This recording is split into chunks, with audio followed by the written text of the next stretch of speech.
मुख़्तलिफ़ ज़िलनि मां आयल NCHD ऐं BACS जे उस्तादनि जो कराची प्रेस क्लब ॿाहिरि एहतिजाजी मुज़ाहिरो कयो वियो। एहतिजाज में मोहम्मद दाऊद रोनानी, मंज़ूर अली मेनो, अब्दुल मजीद सोलंकी ऐं ॿियनि एहतिजाज कंदे चयो त तनख़्वाह सर्विस रूल्स जे तहत ऐं सर्विस बुक न पिया ॾिना वञनि। अॻवाननि चयो त 60 सालनि जी सर्विस खां पोइ रिटायरमेंट ऐं पेंशन असांजो हक़ आहे जेको नाहे मिली रहियो। एहतिजाज कंदे हिननि चयो त फिक्स पगार न स्केल जी मुनासिबत सां पगार ॾिनी वञे। हिननि मुतालबो कयो त उस्तादनि खे ज़ाती पिंटोल आडिटर्स जे ज़रिए मुक़रर वक़्त ते पगारूं ॾिनियूं वञनि। उस्तादनि ते हथनि में प्ले कार्ड खणी वज़ीर आला हाउस वञण जी कोशिश पिणु कई, जंहिं दौरान पुलिस रस्ते ते ई रोके छॾियो। NCHD ऐं BACS जी उस्तादनि हुकूमत खां मुतालबो कयो त जल्द नोटिस उस्तादनि जा मुतालबा पूरा कया वञनि, ॿिए सूरत में वज़ीर आला हाउस ॿाहिरि धरणो हयो वेंदो।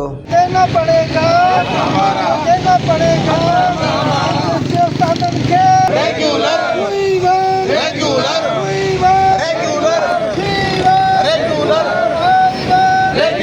है हक हमारा